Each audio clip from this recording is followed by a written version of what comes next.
पेशाब में जलन क्यों होता है? पेशाब लगता है लेकिन निकलता क्यों नहीं? पेशाब में ब्लड क्यों होता है? आखिरकार पेशाब में इन्फेक्शन क्यों हो जाता है और इसका इलाज कैसे करते हैं? इस सब टॉपिक के ऊपर आज हम बात करेंगे।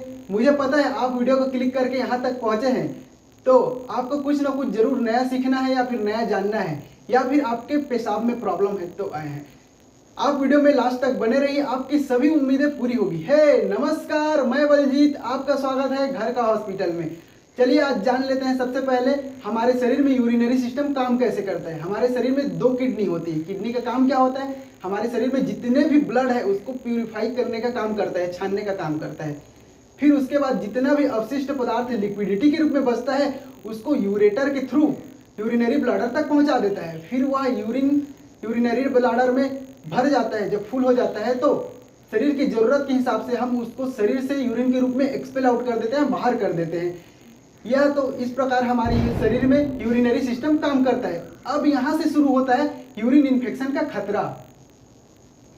यूरिन इन्फेक्शन जो है पुरुषों की अपेक्षा स्त्री में सबसे ज्यादा होती है, क्योंकि स्त्री का जो यूरेथ्रा और एनस दोनों पास में होते हैं, जबकि पुरुष का यूरेथ्रा का साइज छोटा होता है और दूर में होता है।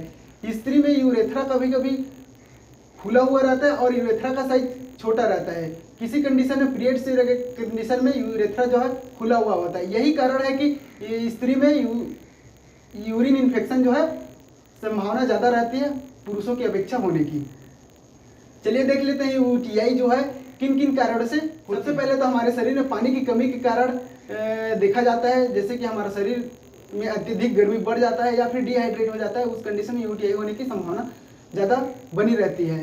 दूसरा, हमारे शरीर में यदि यूरिन को बहुत टाइम तक स्टोर करके रखते हैं, होल्ड करके रखते हैं, तो उस कंडीशन में जो यूरिनरी ब्लैडर में बहुत टाइम तक यूरिन रहता है तो बैक्टीरिया बना के इन्फेक्शन फैलने की खतरा ज़्यादा बनी रहती है। और हमारे शरीर में कभी इम्यून सिस्टम कमज़ोर पड़ जाता है, लाइक कोई डायबिटीज़ हो गया या फिर प्रेगनेंसी के दौरान या फिर कोई हमारे शरीर में इन्फेक्शन हो गया है जिसके कारण से हमारा एंटीबायोटिक दवा चल रहा है, जिसके कारण से हमें यूरिन इन्फेक्शन होने का खतरा बना रहता है। यदि कोई कपल्स आपस में अनहाइजीनिक सेक्स इंटरकोर्स करते हैं तो उस दौरान इन्फेक्शन होने की खतरा बनी रहती है। या फिर दोनों पार्टनर में से किसी एक को इन्फेक्शन पहले से है तो उस कंडीशन में दूसरे को इन्फेक्शन होने का खतरा बना रहता है। या फिर वह अलग अलग बहुत सारे लोगों से रिलेशन बनाता है, उस कंडीशन में भी इन्फेक्शन होने का खतरा बना रहता है। और हम अगर गंदा टॉयलेट यूज़ करते हैं या फिर गंदा पेंटी का यूज़ करते हैं, उस कंडीशन में भी यूरिन इन्फेक्शन होने का खतरा बना रहता है। यह सब कारण से यूरिन इन्फेक्शन होता है। चलिए देख लेते हैं इससे हम क्या क्या सावधानी रखनी चाहिए। सावधानियाँ, सबसे पहले तो हमको अत्यधिक मात्रा में पानी पीना चाहिए। यदि हमको पहले से ही यूरिन इन्फेक्शन है तो उस कंडीशन में तो और ज़्यादा पानी पीना चाहिए। हमको अपने शरीर में बहुत समय तक यूरिन को होल्ड करके नहीं रखना। महिलाओं में एक आम आदत रहती है कि वो अपने प्राइवेट पार्ट को बहुत बार साफ करते रहते हैं, इसको अवॉइड करना चाहिए। दिन में 1 या फिर 2 बार साफ कर ले वह बहुत है। और साफ करने के बाद उसको सूखे कपड़े से वाइप करना चाहिए। वाइप करते समय आपको पीछे से ऊपर की ओर कपड़ा का डायरेक्शन नहीं रखना है, क्योंकि जब पीछे से आगे की ओर वाइप करते हैं तो एनस के थ्रू, जो एनस में जितना भी लेटरिन का बैक्टीरिया है वह ऊपर आके यूरेथ्रा के थ्रू यूरिन इन्फेक्शन फैलाने का खतरा बन सकता है। तो जब भी आप कपड़े से वाइप करते हैं तो कपड़ा का डायरेक्शन ऊपर से नीचे की ओर होना चाहिए। इससे यूरिन इन्फेक्शन होने का खतरा बहुत कम रहता है। और आप अपने प्राइवेट पार्ट में सेंट, डिओ, तरह तरह के साबुन, सॉप का उपयोग ज़्यादा ना करें, क्योंकि इसके वजह से वहाँ का स्किन इरिटेट हो सकता है और बाद में जाके इन्फेक्शन होने का खतरा बढ़ सकता है। और जब भी सेक्स इंटरकोर्स करते हैं उस दौरान आप करने से पहले अपना प्राइवेट पार्ट को साफ कर ले और यूरिन करके आ जाए, क्योंकि ज़्यादातर देखा गया है कि इंटरकोर्स करने से पहले जो पेशाब कर लेते हैं तो उस समय यूरिन इन्फेक्शन होने का खतरा बहुत कम रहता है। और कॉटन पेंटी का यूज करना चाहिए, सिंथेटिक पेंटी का अवॉइड करना चाहिए। टाइट क्लॉथ नहीं पहनना चाहिए, क्योंकि टाइट क्लॉथ पहनने की वजह से वहाँ पर मॉइस्चराइज बन जाता है। मॉइस्चर बनने के कारण बैक्टीरिया ग्रोथ होने का इन्वायरमेंट बन जाता है। तो आप ये सबको अवॉइड कीजिए, जिससे आपको यूरिन इन्फेक्शन होने का खतरा बहुत कम रहता है। चलिए देखते हैं इसके सिम्टम्स क्या क्या हो सकते हैं। हमारे निचले पेट के निचले हिस्से में दर्द हो सकता है, बार बार पेशाब हो सकता है, पेशाब जाएंगे तो बूंद बूंद करके आ सकता है। बूंद बूंद आने में भी तकलीफ हो सकती है, दिक्कत हो सकती है। पेशाब में जलन हो सकता है, पेशाब का कलर चेंज हो सकता है, लाइक डार्क येलोइश ऑरेंज, या फिर पेशाब में ब्लड का स्टेन देखा जा सकता है। एक नॉर्मल यूरिन का कलर लाइक पानी की तरह होता है, स्मेल भी नहीं आता उसमें। अगर बैक्टीरिया लग गया है तो पेशाब का कलर चेंज हो जाता है, स्मेल आने लगती है। यह सब सिम्टम्स दिखाई दे तो समझ जाइए वह यूरिन इन्फेक्शन है। ये देखते हैं कितने टाइप्स के यूटीआई होते हैं, यूरिन इन्फेक्शन होते हैं। सबसे पहले अगर इन्फेक्शन यूरेथ्रा तक है, स्टार्टिंग में ही यूरेथ्रा तक है, तो उस कंडीशन को बोलते हैं यूरेथ्राइटिस, जिसमें पेशेंट को फाउल स्मेल आ सकता है, यूरिन में वाइट पस जैसे डिस्चार्ज हो सकता है, यह सब कंडीशन दिखता है। अगर वह बैक्टीरिया यूरेथ्रा से ऊपर यूरिनरी ब्लैडर तक पहुंच गया है तो उस कंडीशन को बोलते हैं सिस्टाइटिस। इसमें पेशेंट को बहुत पेशाब लग सकता है, पेशाब करने में दिक्कत आ सकती है, यह सब प्रॉब्लम दिखता है। अगर वह बैक्टीरिया यूरिनरी ब्लैडर से यूरेटर के थ्रू किडनी तक पहुंच गया है तो उस कंडीशन को बोलते हैं पॉलीनाइफ्राइटिस।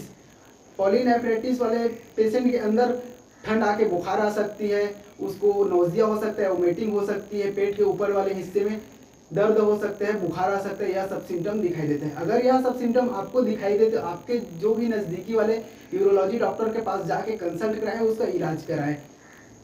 जब आप डॉक्टर के पास जाते हैं इलाज करने का तो डॉक्टर आपको जनरली 2 टेस्ट के लिए बोलते हैं। सबसे पहले टेस्ट होता है यूरिन रूटीन का। यूरिन रूटीन में क्या करते हैं, आपको एक बोतल दिया जाता है, बोतल में आपको यूरिन सैंपल कलेक्ट करना होता है। जब भी आप यूरिन सैंपल कलेक्ट करने जाए तो उस समय ध्यान रखें कि आपके फर्स्ट वाले यूरिन को जाने दें, फिर लास्ट यूरिन को बोतल में कलेक्ट कर लें। कलेक्ट करने के बाद आप बिना अपने बॉडी पार्ट्स को टच किए आप जाके उसको लैब में जमा करा दें। जमा कराने के बाद जनरली आप प्रोसीजर हैंड टू हैंड हो जाता है, 20 से 30 मिनट के अंदर आपका रिजल्ट आ जाता है। डॉक्टर इसमें देखते हैं कि आपके पेशाब में जनरली कोई बैक्टीरिया तो नहीं लगा है या फिर कोई और टेस्ट करते हैं डॉक्टर, वो है यूरिन कल्चर का। यूरिन कल्चर का टेस्ट तब करते हैं जब आपके यूरिन में कोई बैक्टीरिया है तो उस बैक्टीरिया को कौन कौन सा एंटीबायोटिक रिस्पॉन्ड करेगा, सेंसिटिव रहेगा, उसके लिए कौन सा एंटीबायोटिक कारगर रहेगा, इसको पता करने के लिए डॉक्टर यूरिन कल्चर टेस्ट करते हैं। इसमें डॉक्टर को ट्रीटमेंट डिसाइड करने में हेल्प होता है। तो बहुत कॉमन सा टेस्ट है। अगर आपका यूरिन इन्फेक्शन बहुत एडवांस है, रिस्पॉन्ड नहीं कर रहा है, बार बार आ रहा है, उस कंडीशन में डॉक्टर आपको सीटी, एमआरआई, अल्ट्रासाउंड, सिस्टोस्कोपी इस टाइप के जो है टेस्ट करने को सलाह दे सकते हैं। चलिए देखते हैं इसके ट्रीटमेंट किस प्रकार से। एडवाइस यही रहेगा कि आप बहुत मात्रा में पानी पीजिए, लाइक 5 से 7 लीटर रोज पानी पीजिए। आप कम से कम कैल्शियम और साल्ट वाला डाइट को फॉलो कीजिए। आप अपने शरीर में बहुत समय तक यूरिन को होल्ड करके ना रखें, और आप जंक फूड वगैरह सब एक टिप्स है।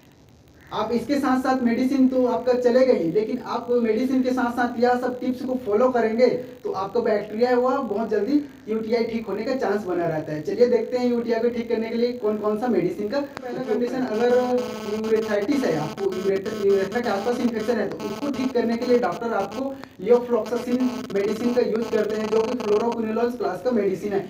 यह यूटीआई के अंदर बैक्टीरिया एंटीबैक्टीरिया के रूप में उपयोग करते हैं। इसका डोज मैक्सिमम पेशेंट को 500 mg तक पर डे ओडी देते हैं। यह 5 से 7 दिन तक का कोर्स कराने से जो यूटीआई इन्फेक्शन है वह खत्म हो जाता है। अगर यह किसी कंडीशन में ज़्यादा रिस्पॉन्ड नहीं कर रहा है यह मेडिसिन, तो आपको दूसरा मेडिसिन ऑफ्लॉक्सासिन और निडाजोल का कॉम्बिनेशन में एंटीबायोटिक के साथ आपको देते हैं। ऑफ्लॉक्सासिन का 200 रहता है और निडाजोल जो है 500 mg का रहता है। इसका ओडी इसको भी दिया जाता है, लाइक 7 से 8 दिन तक इसको भी कंटिन्यू कोर्स कंप्लीट करने से आपका जो यूटीआई है वह कंट्रोल में आ जाता है।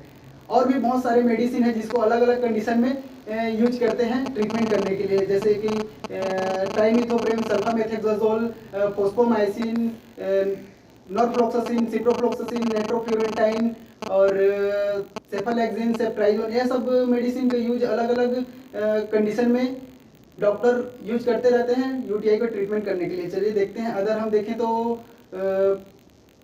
यूरिन एनाल्जेसिक के रूप में फेनाइजोपायरिडिन मेडिसिन का यूज करते हैं। जब यूरिन इन्फेक्शन हो जाता है तो ट्रीटमेंट के लिए जो मेडिसिन चलते रहता है एंटीबायोटिक, उसके बीच में अगर आपको यूरिन इन्फेक्शन में पेन हो रहा है, यूरिन पेन हो रहा है, तो उसको ट्रीट करने के लिए आपको एनाल्जेसिक दिया जाता है, यूरिनरी पेन किलर दिया जाता है, जिसको फेनाइजोपायरिडिन के नाम से यूज करते हैं। इसके साथ साथ आपको एक दो मेडिसिन है जो एंटीसेप्टिक के रूप में भी यूज करते हैं, मेथेमाइन, मेथाइलिन ब्लू, यह सब का यूज करते हैं। अगला हम देखते हैं जब इन्फेक्शन जो है यूरेटर के थ्रू किडनी तक पहुंच जाता है तो उस कंडीशन को बोलते हैं पाइलोनेफ्राइटिस। तो इसका ट्रीट करने के लिए सिप्रोफ्लॉक्सासिन मेडिसिन का उपयोग करते हैं ओरली। इसका डोज समथिंग 500 mg दिया जाता है। अगर किसी कंडीशन से ओरली इसको प्रीफर नहीं कर पा रहा है पेशेंट तो इसको आईवी के रूप में जो आता है सिप्रोफ्लॉक्सासिन आईवी 400 mg का, इसका उपयोग करके इस कंडीशन को ठीक करते हैं।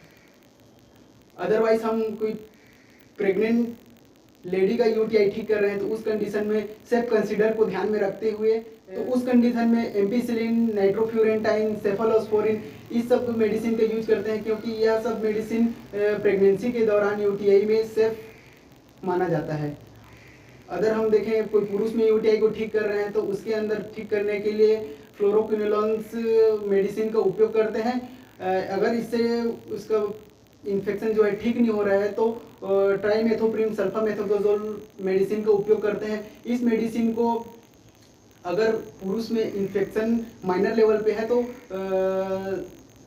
7 डे से 14 डे तक इसका उपयोग करते हैं तो जो इन्फेक्शन है वह ठीक हो जाता है। अगर सीवियर लेवल पे यूटीआई है तो उसको 12 वीक तक का कोर्स कराया जा सकता है, फिर वह जो यूटीआई रहता है वह कंट्रोल में। अगला है कैंडिड्यूरिया। कैंडिड्यूरिया के अंदर पेशेंट को किसी फंगल बैक्टीरिया या फिर फूग के कारण यूटीआई इन्फेक्शन हुआ है तो उसको बोलते हैं कैंडिड्यूरिया। इसमें हम कल्चर टेस्ट के अंदर परफॉर्म करते हैं जिसमें कॉलोनी फॉर्मिंग पर यूनिट के देखा जाता है, जो कि बैक्टीरिया का कॉलोनी डेवलप करा के देखते हैं कि बैक्टीरिया जो है कौन सा बैक्टीरिया के कारण इन्फेक्शन फैला हुआ है।